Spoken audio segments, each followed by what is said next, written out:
Bismillahirrahmanirrahim. Assalamualaikum warahmatullahi wabarakatuh.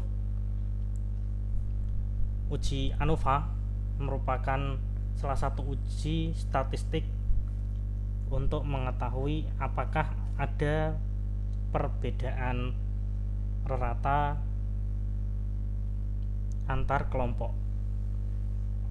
Nah, uji ANOVA ini digunakan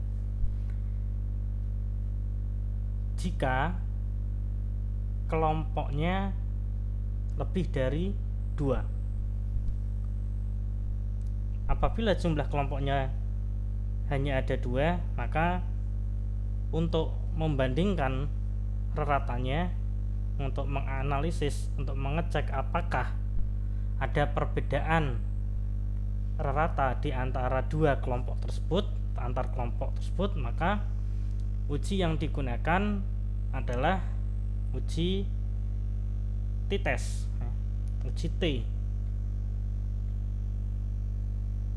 ataupun derivatnya, ataupun alternatif dari uji T, tergantung dari sebaran distribusi datanya.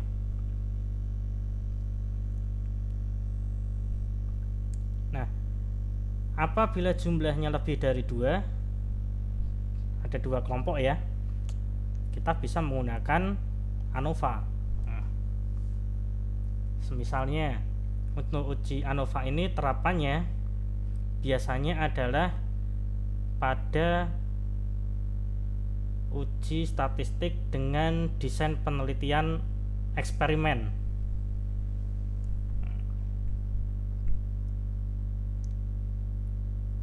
Nah, ketika kita melakukan eksperimen dengan 3 kelompok ya,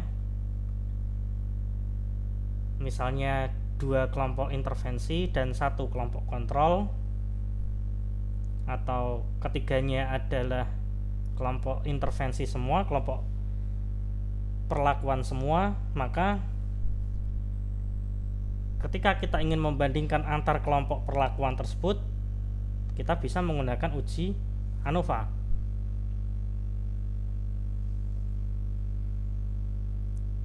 Nah, aplikasi uji ANOVA ini tidak hanya pada eksperimen saja, tapi bisa juga pada yang desain penelitiannya cross-seksional, ya. Cross-seksional tapi ada 3 kelompok yang diteliti, ya. Kita membandingkan kelompok yang pertama, kelompok kedua, maupun kelompok yang ketiga. Nah, jadi kesimpulannya uji ANOVA ini digunakan untuk mengkomparasikan atau membandingkan rata dari kelompok dengan jumlah kelompok lebih dari 2, 3, 4, dan seterusnya. Nah, syarat untuk uji ANOVA selain terdapatnya lebih dari 2 kelompok dari sampel, yaitu data berupa data numerik ya, datanya entah itu skalanya rasio ataupun interval, yang penting numerik. Kemudian syarat yang kedua adalah distribusi datanya normal, ya.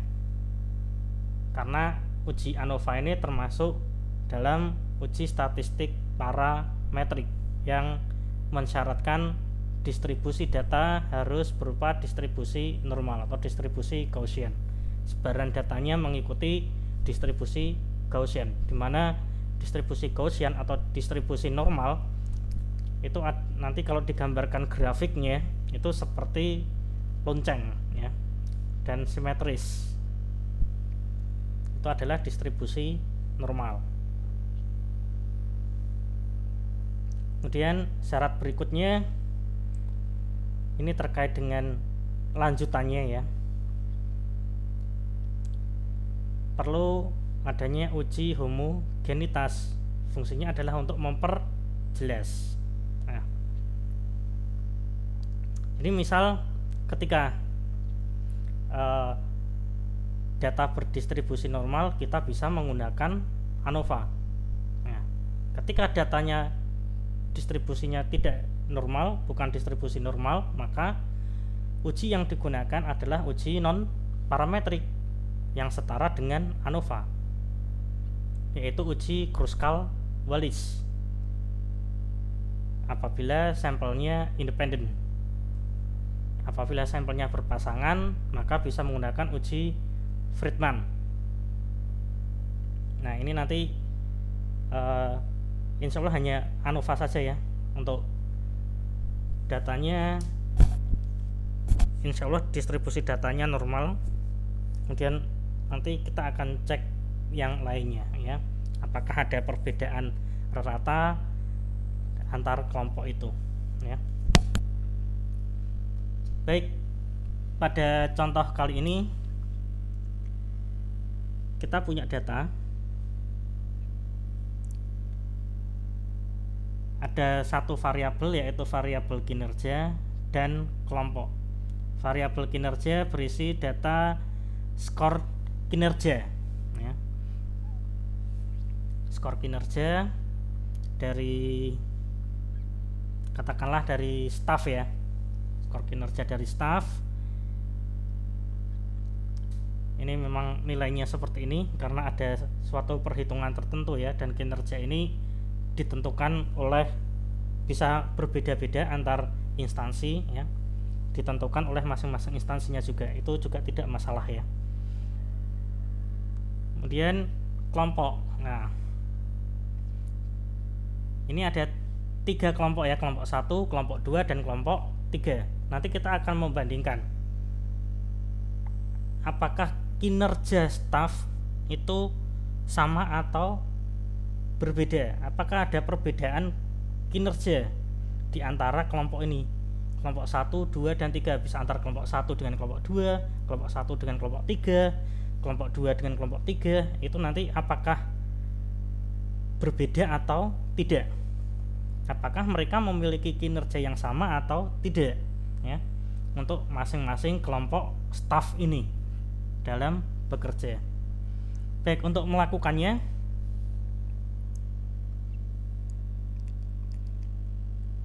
kita klik analyze ya. Di sini kita menggunakan PSPP ya. PSPP merupakan software statistik yang free, gratis, nggak usah membayar.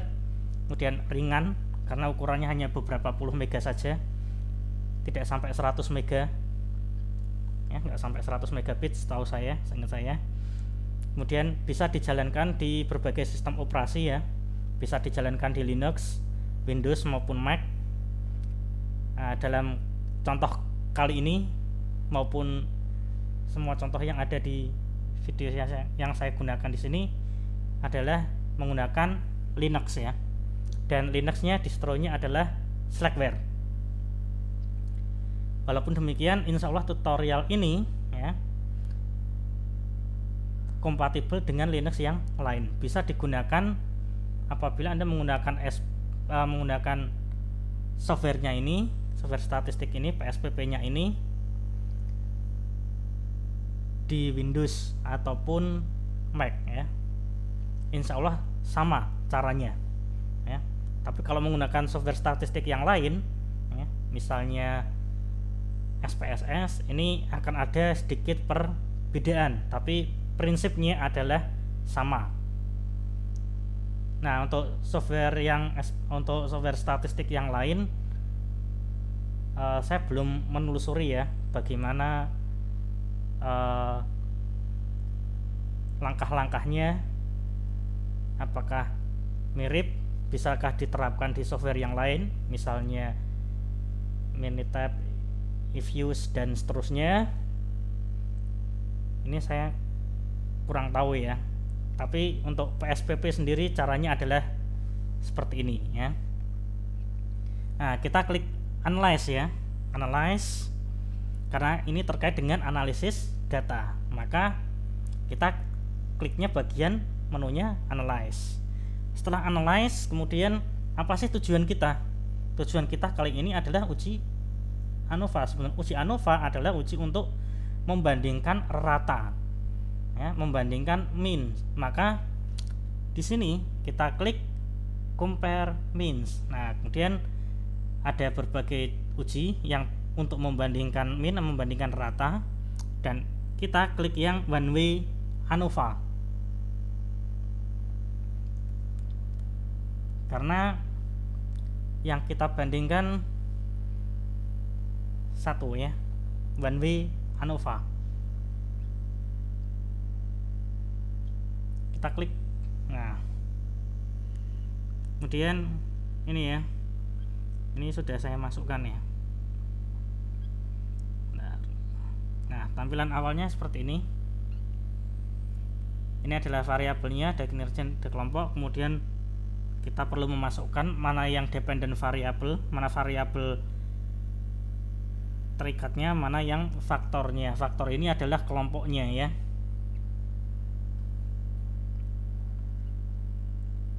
Nah, karena kita akan menguji variabel kinerja, maka variabel kinerja ini kita masukkan sebagai dependent variable. Nah, kemudian karena kita akan membandingkan kinerja ini berdasarkan kelompoknya, ya, maka kelompok ini menjadi faktor. Nah, dependent variable ini kita isikan dengan variabel yang akan kita uji, akan kita analisis, akan kita bandingkan, ya, akan kita analisis apakah ada perbedaannya, perbedaan ratanya. Kemudian faktor adalah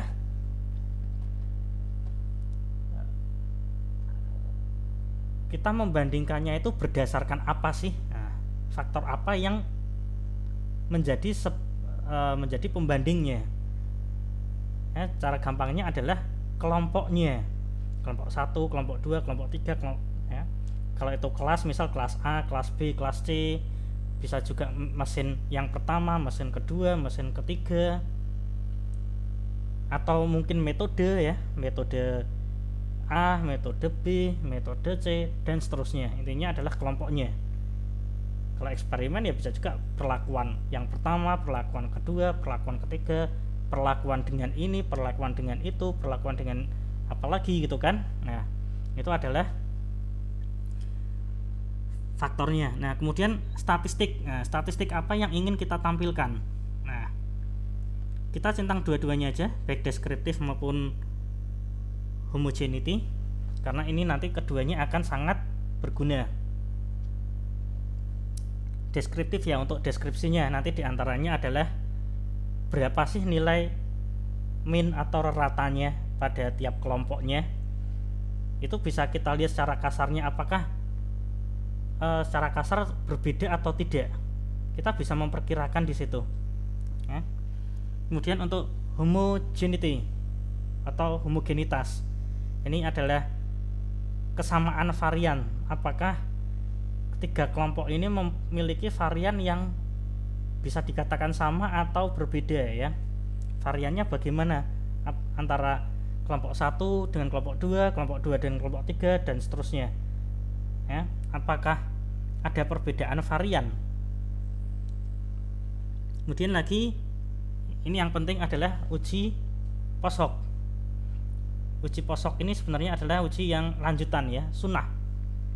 Uji post hoc ini dilakukan kalau dari hasil analisisnya, ya, ANOVA-nya itu nanti akan mengatakan bahwa terdapat perbedaan, ya. Baru kita akan melihat nilai post hoc-nya ini. Tapi kalau tidak, maka uji post hoc ini tidak perlu dilakukan, ya. Di sini ada beberapa alternatif uji post hoc. Ini kita pilih saja dua, ya, uji Bonferroni dan uji James-Howell. Nah, kenapa dua uji ini yang dipilih dari berbagai macam uji ini? Alasannya adalah yang pertama, ya, uji Bonferroni ini akan kita lihat ya, ini nanti dua-duanya tampil, tapi mana hasil yang kita pakai ini tergantung dari hasil homogenitasnya tadi ya. Ketika uji homogenitasnya itu bilang oh ini datanya homogen, variansnya sama semua, maka yang kita lihat nanti adalah hasil dari uji Bonferroni. Tapi kalau dari uji homogenitasnya itu mengatakan oh ini ada perbedaan varian, maka uji yang kita lihat adalah uji Gibbs-Howell. Nah, kemudian kita klik continue. Setelah itu kita klik OK. Nah, akan keluar ya hasilnya. Ini adalah sintaksnya, one way dan seterusnya. Nah, yang pertama adalah deskriptifnya. Ini adalah kelompok, ini ada n, min, dan seterusnya ya, termasuk ada minimum, maksimum. Nah, karena kita akan membandingkan min, maka kita lihat nilai minnya. Ini secara kasarnya kinerja untuk kelompok 1 120,67, kelompok 2 45,18, kelompok 3 187,41. Nah, sebenarnya secara kasar ini bisa kelihatan ya, ini perbedaannya kok jomplang ya, jauh ya terpautnya ya antar kelompok ya. Kelompok 1 120, kelompok 2 45, kelompok 3 187. Ini secara kasar aja kita sudah bisa menebak. Oke. Kemudian yang kita lihat adalah selanjutnya ANOVA-nya ya.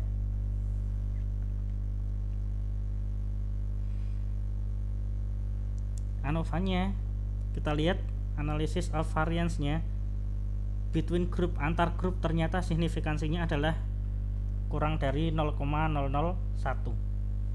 Nah, sini kita pakai uji ANOVA ya, langsung aja ANOVA karena kita asumsikan distribusinya normal ya. Ini tadi memang tidak ditampilkan ya. Maaf ya, ini tidak ditampilkan uji normalitasnya sebagai suatu syarat uji ANOVA, tapi kita asumsikan saja bahwa ketiga data ini distribusinya normal semua, sehingga kemudian bisa dilakukan uji ANOVA. Nah, bagaimana cara melakukan uji normalitas? Silahkan dilihat kembali video-video yang sebelumnya. Nah, di sini nilai signifikansinya ANOVA itu 0,0000 ya, kurang dari alfa ya. Kita mengambil di sini alfanya adalah 0,05. Maka dari hasil ANOVA ini bisa diketahui bahwa terdapat perbedaan ya, setidaknya ada dua kelompok yang memiliki perbedaan rata. Nah, nilai signifikansi ini itu mengkonfirmasi dari tabel deskripsi ini, deskriptifnya, nilai min kelompok 1, 2, dan 3. Kan secara kasarnya wah jauh nih ya. Nah, ini dikonfirmasi oleh nilai signifikansi, nilai P dari ANOVA-nya. Kalau kita mengambil alfa 0,05, maka jelas ini menunjukkan adanya suatu perbedaan yang signifikan. Ada paling tidak ada dua kelompok yang memiliki perbedaan rata. Nah, dua kelompok itu bisa kelompok 1 dengan kelompok 2, kelompok 2 dengan kelompok 3, kelompok 3 dengan kelompok 1. Nah, kemudian yang kita lihat adalah ini terkait dengan uji lanjutannya. Kita mau tahu, oh ini ada perbedaan, mana sih yang berbeda? Nah, kita perlu uji lanjutan. Nah, untuk uji lanjutan mana yang kita pilih? Tadi kan kita mencentang dua ya, Bonferroni dan Gibbs-Howell. Ini tergantung dari hasil uji homogenitasnya. Maka kita lihat dulu uji homogenitasnya. Nah, di sini uji homogenitasnya signifikansinya adalah 0,000 atau kurang dari 0,001. Kita alfanya adalah 0,05. Maka di sini bisa dikatakan datanya tidak homogen ya. Variansnya berbeda. Ada paling tidak ada dua kelompok dengan varians yang berbeda. Nah, data mana aja itu? Kelompok mana aja? Antar kelompok mana? Kita lihat di uji post hoc-nya. Nah, tadi kalau uji homogensnya mengatakan bahwa dia homogen, ya, tidak ada perbedaan varian, maka kita gunakan Bonferroni. Tapi karena ini datanya tidak homogen, maka yang kita gunakan adalah Gibbs-Howell. Nah, di sini ada ini kelompoknya, ya. Kemudian ini mean difference antar kelompok. Ini yang kita perhatikan, ya, harus wajib kita perhatikan, ya. Untuk kolom-kolom selanjutnya ini terkait dengan bagaimana cara melaporkannya atau menuliskannya dalam laporan. Nah, yang kita baca yang akan sebagai interpretasi, ya, ini adalah antara kelompok 1 dengan kelompok 2. Ternyata ada perbedaan rata. Perbedaannya berapa? 75,49. Berapa nilai signifikansinya? Ternyata signifikansinya sangat signifikan, ya. Jadi bisa dikatakan antara kelompok 1 dan kelompok 2 itu terdapat perbedaan. Kemudian antara kelompok 1 dengan kelompok 3, ini perbedaan ratanya juga ada, ya, perbedaan ratanya minus 66,75 dengan p value nya sangat signifikan ini, ya. Berarti antara kelompok 1 dan kelompok 3 ini ternyata juga ada perbedaan. Nah, bagaimana antara kelompok 2 dengan kelompok ketiga? Tadi kan antara kelompok 1 dengan 2 sudah, 1 dengan 3. Sekarang kita akan coba lihat kelompok 2 dan kelompok 3. Apakah terdapat perbedaan? Wah, ternyata ada perbedaannya dan signifikan, ya. 0,000 di sini signifikansinya, p value-nya. Sehingga bisa dikatakan bahwa, atau kesimpulannya, rata dari ketiga kelompok ini semuanya berbeda, ya. Ada perbedaan rata antara kelompok 1 dengan kelompok 2. Kemudian juga ada perbedaan rata antara kelompok 1 dan kelompok 3, dan ada perbedaan pula antara kelompok 2 dengan kelompok 3. Nah, itu adalah bagaimana cara uji ANOVA dan lanjutannya. Demikian, semoga bermanfaat. Mohon maaf apabila terdapat kekurangan. Terima kasih. Wassalamualaikum warahmatullahi wabarakatuh.